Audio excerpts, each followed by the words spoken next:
Diamond સિટીમાં કાયદો વ્યવસ્થાની સ્થિતિ કથળી રહી હોય તેમ લાગી રહ્યું છે। ખાસ કરીને તહેવારોના દિવસે અસામાજિક તત્વો બેફામ બનતા હોય છે। સુરતના પાંડેસરા વિસ્તારમાં ધૂળેટીના પર્વ પર એક ચોંકાવનારી ઘટના સામે આવી છે। શાંતાનગરમાં કેટલાક અસામાજિક તત્વોએ એક યુવકને જાહેરમાં ચપ્પુ બતાવી ધમકાવી માર માર્યો।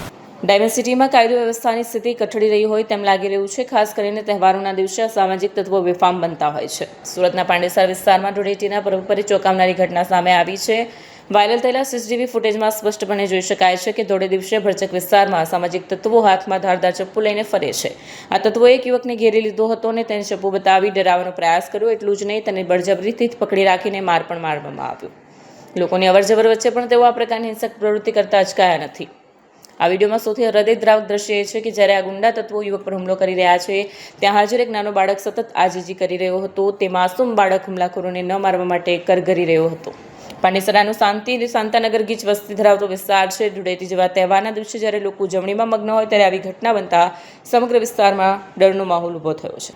વિડીયો વાયરલ થતાં જ સુરત પોલીસ સફાળી જાગી। પાંડેસરા પોલીસ સ્ટેશનના પીઆઈ જે.આર. ચૌધરીએ આ મામલે ગંભીર નોંધ લીધી અને હાલમાં પોલીસની અલગ અલગ ટીમો બનાવીને આરોપીને ઝડપી પાડવા માટેના ચક્રો ગતિમાન કરવામાં આવ્યા છે। સીસીટીવીમાં દેખાતા અસામાજિક તત્વોને ટૂંક સમયમાં જેલના સળિયા પાછળ ઢકેલી દેવામાં આવશે તેમ જાણવા મળ્યું છે।